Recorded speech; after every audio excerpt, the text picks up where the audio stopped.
Hello. Hello, hello. Welcome everyone to Improv for Active Listening. My name is Cheryl. The last thing I ate was a slice of cheddar cheese straight out of the fridge, and my pronouns are she or they. I can do either. And my name is Kevin. I had Brussels sprouts for lunch, and my pronouns are whatever. I'm not picky. I love it. You might notice we did name the last thing we ate. If you have the ability to do so, go ahead and change your Zoom name to your first name along with the last thing that you ate and your pronouns. So she, he, they, whatever pronouns you prefer. You can do that in a couple ways. You can click on the participants button in the bottom and then find your name and then go to more and then rename. Or if you're up on the screen here, you can click on the dots right on top of your head basically. And again, you can click rename. So your first name, the last thing that you ate, and your pronouns. Cool. So like I said, I'm Cheryl. This is Kevin. We both work for smART. I am the communications manager, and Kevin is a fantastic teaching artist at Heinz UNO, right, Kevin? Yes. Yes. So we were so excited to be working with you today. Kevin performs in and I direct an improv troupe called Makeup Improv plus Drag. We have both been, Kevin's been improvising for how long now? How long have we been doing this? Um, has to be over 3 years or 3 years It or feels so. like, yeah, I think it was 3 years. And I've been improvising for oh boy, 14 years. Um, Wow. so we both love it. We're so excited to explore active listening through improv today. Kevin, you want to kick us off? Yes. So it says here, listening is a critical way that we connect with one another. Whether we're getting to know a new person, working through a conflict, or collaborating on a project, we need to not only hear but understand what other people are saying. And honestly, we're not that great at it. We misinterpret things, we forget, we make people feel ignored, and we're often too busy thinking about what we're going to say next. So the good news is that we're getting better at getting better at listening is easy. We just need to turn it from passive to active. So that is why we are focusing on active listening. So the active listening skills gained from improv help teachers and students be more present and engaged to make better connections and resolve issues. This virtual workshop guides participants through activities that will ensure listening is performed in a mindful way. Our objectives are to improve personal connection, patience, collaboration through active listening exercises, and for you all to learn some games to inspire a culture of active listening between all of the members of your classroom community. Lucky for us, the only materials we need are our computers, cameras, microphones, and Zoom. And of course, if you're in person teaching, you don't need either of those things. You just need your human self. Yes. What is improv? I'm going to pull up the chat here. Type it out. What do you think? What do you think improv is? Anyone, everyone who has a guess, I'll give you a minute.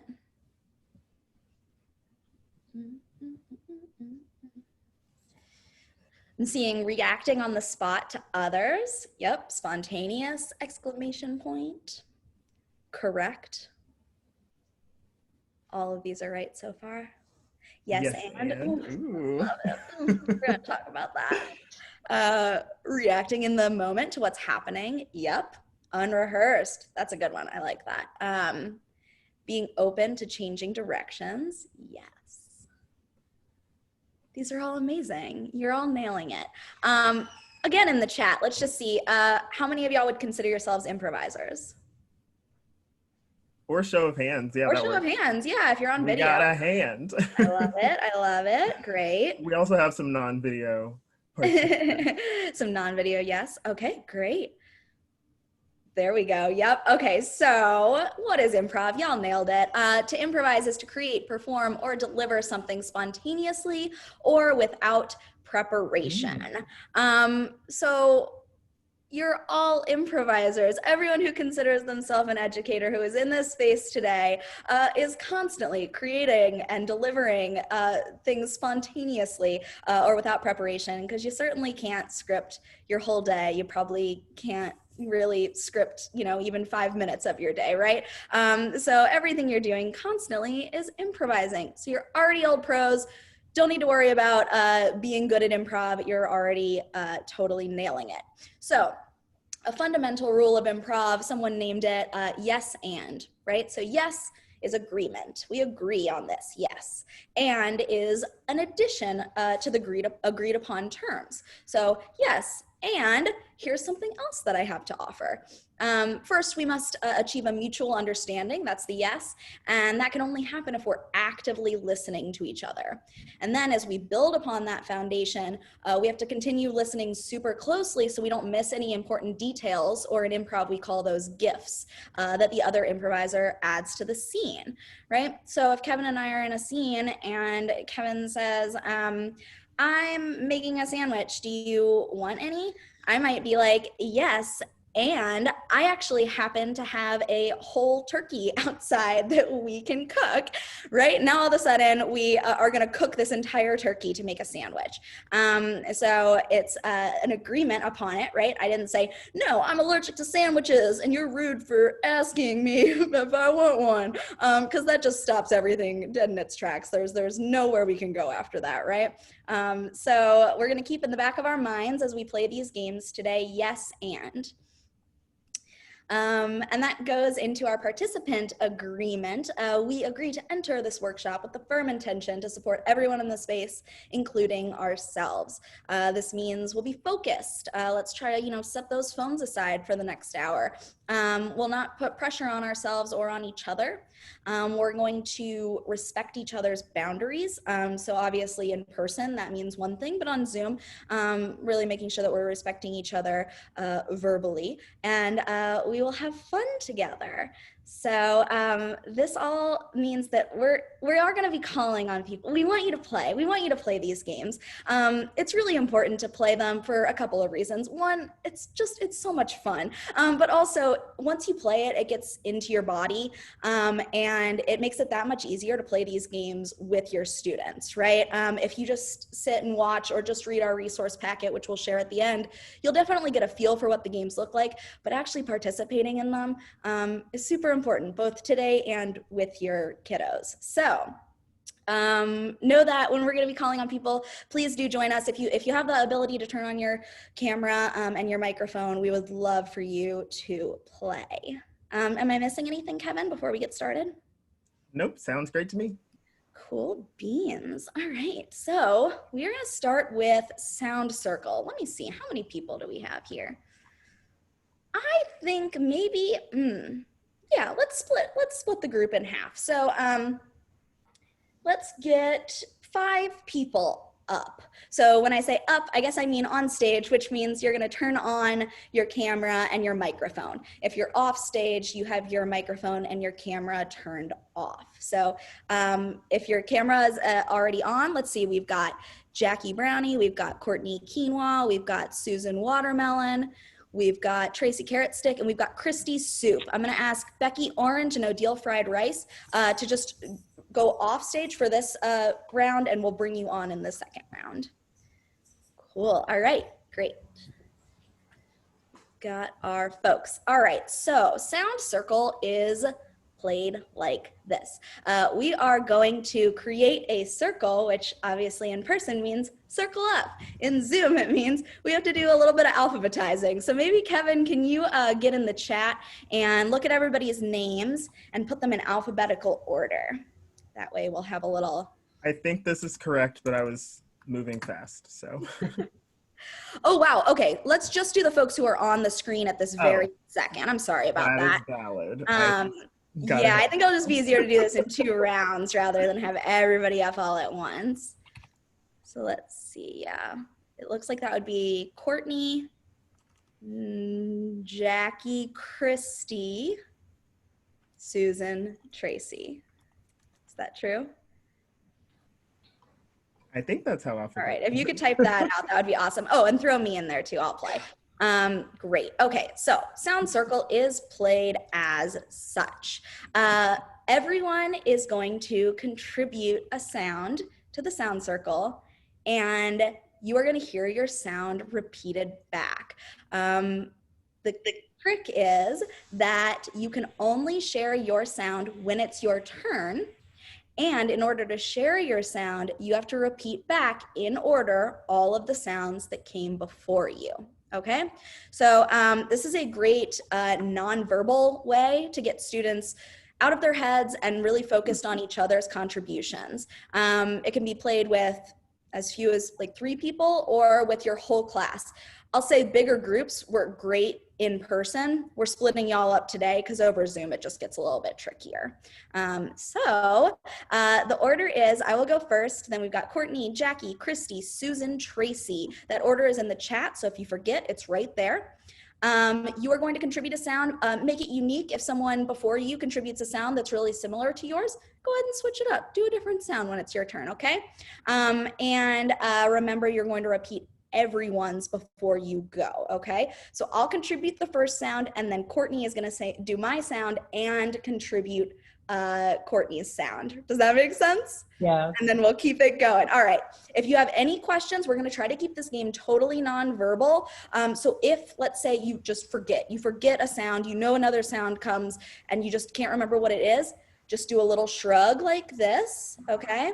And whoever's sound will remember which order we went in, right? If it's your sound that someone forgot, no worries. Just say your sound. That person will repeat it and continue on with the pattern. Cool? Any questions before we get started? Love it. Okay, perfect. I'll contribute the first sound and we'll go nonverbal starting now. E. E. O. E. O. Ba. E. O. Ba. Beep. E. O. Ba. Beep. What? E. O. Ba. Beep. Wah. E. O. Ba. Be. Wa. Yay! We did it! Congrats, everybody. That was perfect. That went great. Let's go ahead and get another set of people up. If you didn't go this last time, go ahead and turn your screen on, your sound off. And for those who are already up here, go ahead and turn your screens off. Kevin, do you want to start this one off? Sure, I'm just making sure I got my list ready for the chat. So we're going Amanda, Becky, Ileana, myself, and then Odile, except I'll go first. Is that what we're doing? I think you're gonna go first. and then alphabetical. So, Kevin, do you want to add on another little layer? Do you wanna do a little motion along with it, or a little gesture? You know, I'm a kinesthetic learner, so that would be helpful for me. So I'm totally gonna add that. I'll say the last round went really, really quick. Everyone was really on top of it. If you need to like take your time and pause, that's perfectly okay too. All right, I'm gonna turn off my screen. All right, pasting it in the chat. There we go. Beep. Oh wait, hang on, Kevin. I think this is too many people. Is it? Yeah. It's okay. We gotcha. We'll do Kevin, then Amanda, Becky, Ileana, Odile. Right? Is that alphabetical? That feels right. Mm-hmm.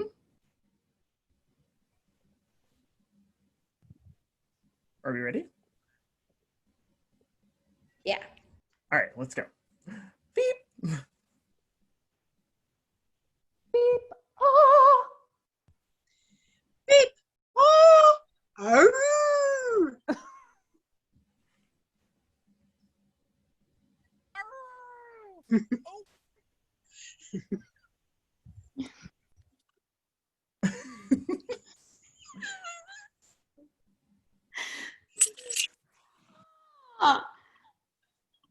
What?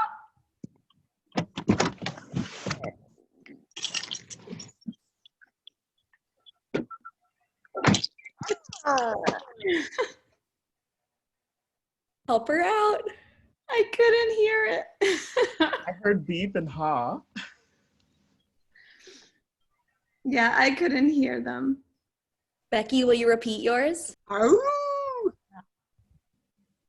And Ileana, will you repeat yours? Oh. Beep. Ah. Oh. Oop. Ah. All right. Beep. Ha. Ow. Oh. And rah. Yay, bravo. So this is a really silly one, right? It gets you completely out of your head. You have to be focused on what is going on before you. And you can't be too worried about what sound you're going to contribute, right? There's too much else to think about. So I would love for us to look at these reflection questions. Was this activity easy or difficult for you, and why? Feel free to use the chat to respond to these. I'll just name all of them and you can kind of just throw out different responses. Which of your students would excel at this? Who might struggle? And obviously we don't mean names of students, but types of students. And how can an activity like this help inspire active listening and engagement in your classroom? Go ahead and use that chat, or if you can just hold on to these thoughts in your brain. ELL students, yeah, for sure. Participants at the end of the line have it really hard. You have to listen really closely, that's true. I feel like that could be a good tool in the classroom by putting certain students in certain places based on, It's fun. I liked adding the kinesthetic part. It's helpful too, I think, also when you're just trying to remember a string of noises as opposed to, oh yeah, that person did, oh, and made the, wolf face, then it's a lot easier. I like Tracy's idea of shuffling people around as well and doing several rounds because it's kind of a quick game. Yeah. As Kevin and I were talking about this game, we thought about the sort of call and response thing that teachers often utilize a lot, the clapping patterns, and then the students clap back in the same pattern. And we wondered maybe what would it look like if it was replaced with sounds and if students could actually actively contribute to that call and response. Right. My dream was like, if we give them numbers to get in line or something like that, that they start the sound circle in that order and just know that that's how they're going to line up for the day. It just sounds like fun. Becky says, I like the opportunity for actively supporting each other when somebody forgets. Totally. And then also knowing your job isn't done after you've repeated and contributed your sound, right? Someone might forget your sound and be shrugging and looking for help, and then you need to jump in and help them. Great, this is all wonderful and really helpful. So again, before we get started on our next game, all of these games are gonna be included in a resource packet for y'all. So don't feel like you have to be like jotting down a bunch of notes or anything. We'll send this out afterwards so that you can have it in your back pocket, along with several games that are really great for in-person learning that just couldn't quite translate to the Zoomosphere. So Kevin, do you want to lead the next game? Yes, we are moving into an activity called Only Questions. So this mini activity allows students to practice active listening in a dialogue. It can be especially useful to form connections between two students who don't know each other well, or perhaps struggle to get along. So this game is one where we will be acting in pairs, and person A will say a sentence about themselves that is as simple as, I like blank. So that is the template that we will use. You get to fill in the blank with something of your interest. And person B is only allowed to ask you questions about that statement. And this will go on for 3 whole minutes, which might not seem like a long time, but once you're answering questions about a specific topic, it might. It's a very simple game, but it might be harder than you think to stick to questions and to not give your own input. So for this game, we're going to be using breakout rooms. I believe you're already paired, and there will be a chat that we will send messages in. But does anyone have any questions about the premise? Great. Great. So when you go into your breakout rooms, you will receive notifications in the chat for who the asker is and who the answerer is. The asker is the name that comes first alphabetically. So for the first round, if your name comes first alphabetically, you will be the asker. And if you are the answerer, you're the person who is going to give your I like statement right off the top. And then you just get to just answer questions. So I think we're ready. Stephanie, if you want to throw us all into breakout rooms.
Hi, Maria. I'm not sure if you can hear me. Can you hear me, Maria? Awesome. Great. Yeah, you're muted. Now, But yes. Now, yes. Yes. Thank you. Great. Just so you know, everybody's in breakout rooms for a moment. They'll be back in about 5 minutes. So we'll just hang out here until everybody returns. Okay? Thank you. I'm sorry. I'm late for, I arrived, I was driving from school back to home. So Oh, no, I understand. Days are we need- busy. I get we it. we need to get out from the building. They don't give us permission to be there. Yeah, fresh air is important. I So, understand. Well, I'm glad that you thank made it. thank you. I'll wait so for the All right, class. sounds good. Yeah, just take it easy for a few minutes. Thank you.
Maria, while we've got a few seconds, they're doing this fun thing where you can change your Zoom name to your first name and the last thing you ate, and then your pronouns. So like I'm Stephanie Tacos because I just ate tacos. So if you want to go ahead and change your name, you'll see when people come back, everybody else has their name set up that way. So your first name, the last thing you ate, whatever it is, and your pronouns if you want to add those.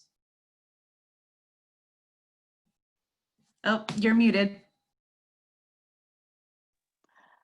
So I need to change the gear for anything.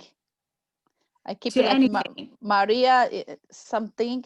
Okay. Yeah, Maria Apple, Maria Snickers bar, Maria, just the last thing you ate is what they did. Okay. I have to ask to take out the school name. Yeah, I think you could, and just Okay. keep your first name. They're trying to kind of make things a little bit different and fun, but you'll see everybody else's name when they come back. They've all got food next to your Okay. name, and you'll probably be wondering why they did that. Okay.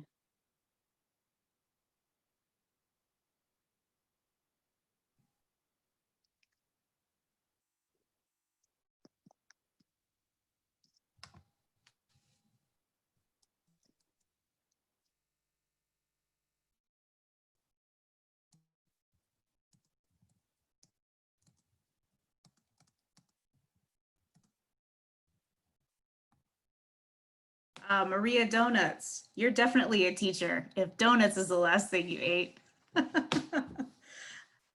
I've been there. I've been there.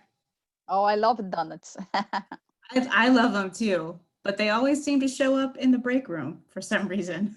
Oh, really? Oh. Yeah, when I was a teacher, there's like donuts or just stuff that I Okay. shouldn't be eating, and you just grab it and then you go to your next class. Yeah, donuts and cupcake. They love to bring to the Oh yeah, classroom. yeah. It's hard to stay healthy when the school year starts.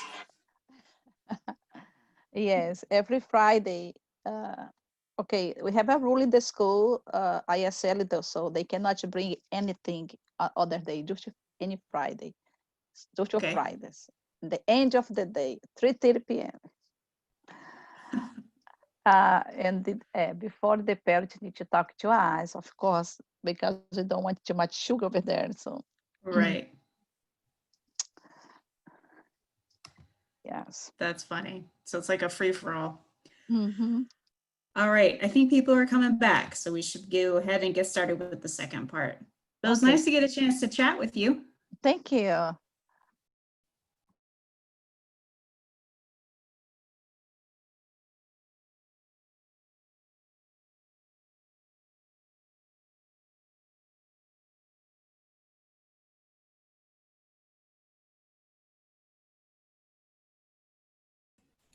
All right. How was everyone's experience? We're going to go ahead and answer some reflection questions.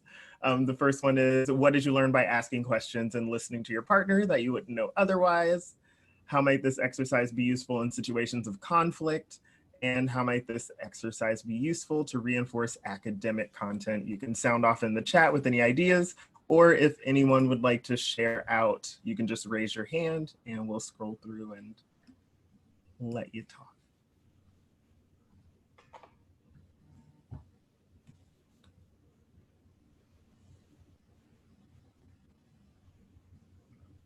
Jackie's video needs to be turned on.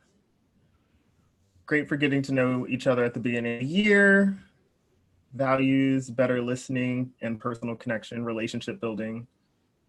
Love that. Great to understand the POV of others.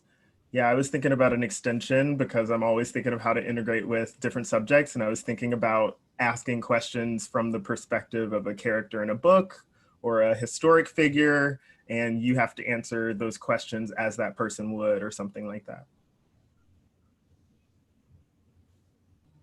Well, I found it really great that we got to kind of the heart of the culture of the city and just this very brief exchange. And reading through the questions, I'm like, that would be very helpful for academic content, like focusing on a theme and maybe having the statements come around that. But I just really, we experienced a lot of joy in getting to know each other. I felt it felt easy. Good, I love that. Christy added, it's a great way to better understand someone else and to listen carefully to know what kind of questions to ask next to deepen understanding. I think that's so valuable. I also like the good for understanding one's own desire to interject as well. That's a big one. Yeah, and maybe something to just contemplate in situations of conflict, when it maybe seems like two students aren't really able to listen very actively to each other, and maybe that's where the conflict is coming from. This might be a really good tool, right? Asking them questions about the situation and what transpired, and they're not allowed to interject, just ask more questions. Great. Any other hands, any other thoughts? All right, let's move along. We are now going to play one word story time. This is our main learning activity. There's an improv adage that goes, bring a brick, not a cathedral. So it asks performers to set aside their preconceived scene ideas and just bring one element at a time, so that everyone in the scene can really contribute and collaborate without knowing what's going to happen next, right? So for example, if I were to enter a scene with Kevin and if I in my brain were to say, okay, so Kevin is a salesman and I am buying shoes for my daughter, and then my daughter is going to enter the scene about halfway through, and the reveal is going to be that Kevin and my daughter have been dating and I didn't know, right? I can't possibly know all of that, come into the scene and expect Kevin to know all of those things too. But I could say oh, I'm sorry, do you have this one in a size 7, right? Now Kevin might understand, okay, I work at this shoe store. So we're just gonna bring one brick at a time. And in this game, that means one word at a time. So this exercise challenges students to build a story together by contributing just one word. It can be played with as few as 2 students, just going right back and forth, or with the entire class. So we are going to split up into 2 breakout rooms. Kevin's gonna lead one, I'm gonna lead the other. And once we get into those rooms, we are going to all chat together about a fairy tale that we all know at least a little bit, right? We're all familiar with it. And then we will begin our story one word at a time. Again, we'll go in a circle, so alphabetically list, and we'll just keep cycling through. And we'll do that for about 10 minutes or until we feel like we've reached the end of our story. And one thing that'll help us out is we will start the story with once upon a time, okay? First 4 people, you've already got your first word all ready for you, okay? A couple of tips, don't plan ahead, right? You don't know what the person right in front of you is going to say. You can't possibly have a word in your brain that you know is going to work right there, okay? Remember punctuation. Let's avoid run-on sentences. If the person right before you says a word that feels like a natural conclusion to a sentence, start your new sentence. And then keep the story really simple. Let's stick to just the major plot points, okay? If we go too far off the rails, it's really hard to get the train back on the track. So bring creativity that adds a brick and doesn't blow the house down, okay? And then if you have dialogue, this is just like an advanced tip. If you want to voice the character, give the character a voice, right? Say your word that you're contributing in a specific voice. And hopefully that lets your other participants know that now this character is talking and oops, I've got to match that type of voice, okay? We're gonna give it a try. We'll split into 2 groups. We might tell 1 story, we might tell 2 in 10 minutes. We don't know, we're gonna improvise and see. So Stephanie, would you mind splitting us up into groups? I'll be in one and Kevin will be in the other, and then we'll list alphabetically.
Hello, everyone.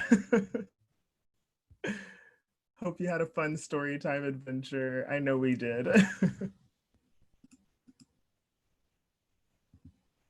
I'm muted. We definitely did. We actually tried to start a new round with our own story, and It was about an angry pickle, and that's all we can really say. Our Goldilocks was unconventional, and there were alligators, and that is all I will say. I love it. All right. So reflection questions. Again, feel free to type in chat. Feel free to raise your hand. I'm just going to read them all out. How did it feel when the story didn't go the way you remembered it, or when you were trying to course correct? Also, what do you think the long-term benefits of playing this game with your class could include? So if you did it throughout the year, throughout the semester. And how can you apply this game to your lessons right away? What lessons are you teaching? How might this game help or assist with those? I'm looking for hands. While people are typing in the chat or raising their hand or unmuting to speak, I'll just say that I think this is really good for interpersonal, social, emotional sort of learning, just because you have to work together and there is no other way, and you can't be bossy or passive. You have to be active and cooperating. So that's always exciting for me. Susan says, I do this with art and paintings. I love that. So they each like contribute like maybe a stroke or an element. That's really cool. They look at the piece first, and we kind of pick apart what's in it, and then we just start somewhere and go. And it doesn't have to really be based on the painting. It's just a prompt. I love that. That's awesome. Could be great for processes such as rain cycle, something like that. Absolutely. How you do this with art. So we just heard about the painting. Kevin, for music, what do you think? Well, I love composing things with children because they're little geniuses. So maybe it's writing the words to a blues poem in the same structure, or everybody contribute a note and go around the room, and then we make a song that everybody has equal, stake in. Yeah, I'm even thinking about like murals, right? Like what a cool mural could be created with each student just lending one little piece and then having to figure out how it all works together and fits together. Any other ideas how you could do this with art? We're all artists here.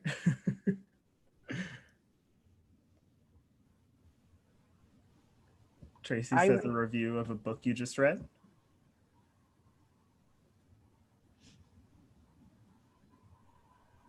I think it would actually be great just for understanding how language works. Like that, all you need to do next is give an article, like that. And I think they would get better and better at that as you kept doing it. And you could use it for any subject that you want them to tell the story of. This would be great, I think. Totally. You can't have a story without those little helper words, right? And it doesn't maybe feel as glamorous to contribute the instead of pickle, but it's important. We couldn't have the pickle if there was no the. And great for language learners too. Awesome. Great. Thank you all so much. I'm just looking for last minute hands. No, we're good. Okay. Let's, I figured we were going to have some extra time. So we're going to play a game on the fly. I don't know how many rounds of it we can get through before we'll, do our final reflection and evaluations, but let's try to get through at least one. So this game is called Conducted Recipe, and I need 3 brave people to turn on or leave on your video. And if we have more than 3, I'll just pick 3 randomly. Oh my gosh, look at all of these brave people. All right, let's do Christy, Courtney Quinoa, and Becky Orange. Everyone else can turn off your cameras. I guess it's just the little stop video button at the bottom there. Wonderful. All right. So here, actually, let me just go ahead and stop screen sharing too so that we can all see each other a little bit better. Great. So This game is called Conducted Recipe. If you are not playing this game, please hop on the chat and give us really simple dishes. Simple things that you can make, like peanut butter and jelly, okay? Or Kraft mac and cheese. Something really simple and easy. We are going to be telling you all how to make that recipe. Should be pretty easy, right? The only thing is, we're all kind of speaking with one voice, okay? So that means that when one person is saying if it's peanut butter and jelly, well, first you have to have 2 slices of bread, and then you take 1 piece of bread, and then someone else will come in and say, and you put it on a plate, right? So here's how we know when it's time to switch. Courtney Quinoa, your color is green. Okay. Anytime that green is on the screen, Courtney is speaking. And Courtney has to keep speaking until the green disappears from the screen, okay? Becky Orange, guess what, is orange, okay? So when this orange is on the screen, Becky Orange is talking about how to make this thing, okay? And then when purple is on the screen, Christy Soup is going to be speaking, okay? You're only allowed to speak when your color is on the screen. As soon as it's gone, okay? We are going to finish each other's sentences. We are going to maybe even finish each other's words if someone gets cut off mid-word, okay? So we have to be really paying attention to where we are in the recipe and what the person is saying, because we don't know if we're gonna be up next. So I am seeing, okay, grilled cheese sandwich, which I love. I did just give the peanut butter and jelly recipe, so I love waffles. Let's go with like a waffle breakfast, okay? So we are making a waffle breakfast and all of the things that might accompany that. Courtney Quinoa is green, Becky Orange is orange, Christy Soup is purple. Are we ready? Okay, great. Here we go. Oh, that's orange. Okay.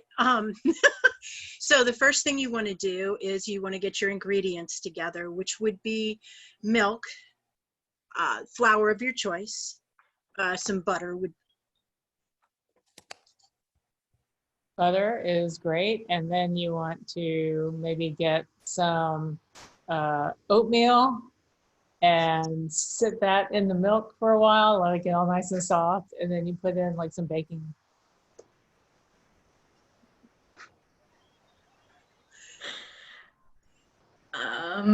Baby Swiss. And you mix that all together and you grease your waffle iron, spray it with a little Pam.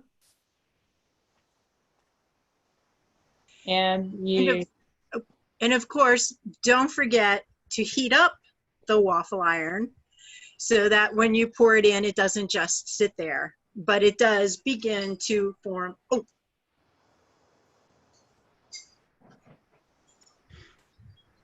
And if you have a fancy waffle iron, don't forget to flip it when it beeps. And it will beep, and then you have to flip it, and then you have to open it up. And make sure you open it. Once you've flipped it and you've opened it up, you want to take out those delicious waffle. Yes, we'll stop it right there. That was perfect. Amazing job. Great. Let's get 3 more people up, and then we'll talk about it. I think we can do one more round. Thank you. That all was so much. really hard for Great. somebody who doesn't eat waffles. Like the baby Swiss waffle. I love it. All right, we got Odile up. Let's get 2 more people. We got Amanda. 1 more person. Oh, we got 2 at a time. Oh, it's Susan, you're okay? Oh, I can't hear. I'm okay either way, whatever you want to do. All right, great. Susan, if you wouldn't mind sitting this one out, and we'll have Maria do this one. And then Courtney, if you wouldn't mind just turning off your screen. Amazing. Perfect. Wonderful. Thank you for volunteering. So you've all seen how it's done now. Odile, you are going to be green. Amanda, you're going to be orange. And Maria, you are going to be purple. As a reminder, this is only going to be on the screen for some small length of time. As soon as it leaves the screen, you have to stop talking, no matter where you are and no matter what genius thing you had coming up next, right? Someone else is going to have to handle it, okay? So I'm loving the suggestion. We're going to go mashed potatoes, all right? We're making some mashed potatoes. And let's get started. Everybody ready? All right.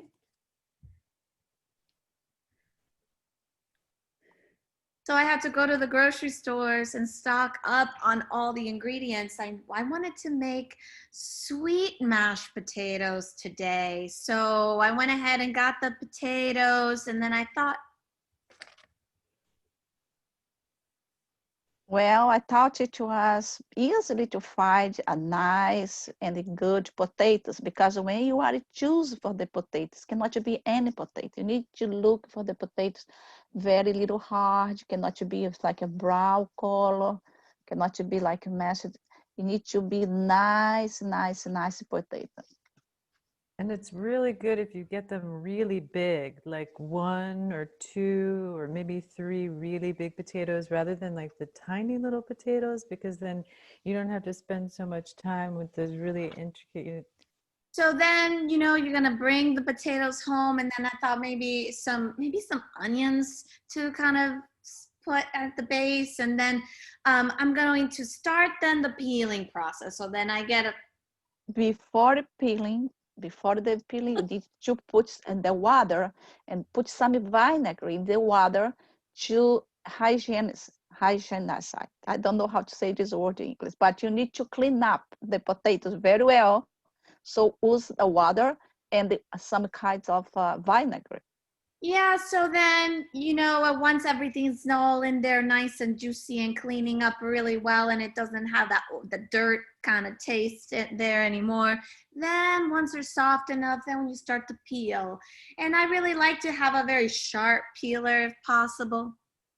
And make sure you don't peel your nails off. You have to be real careful. You can nick your nails real easily or hit your finger. So you quickly, you peel them all up, you get them nice and peeled, and then you want to maybe start chopping into the potato. Oh, cut.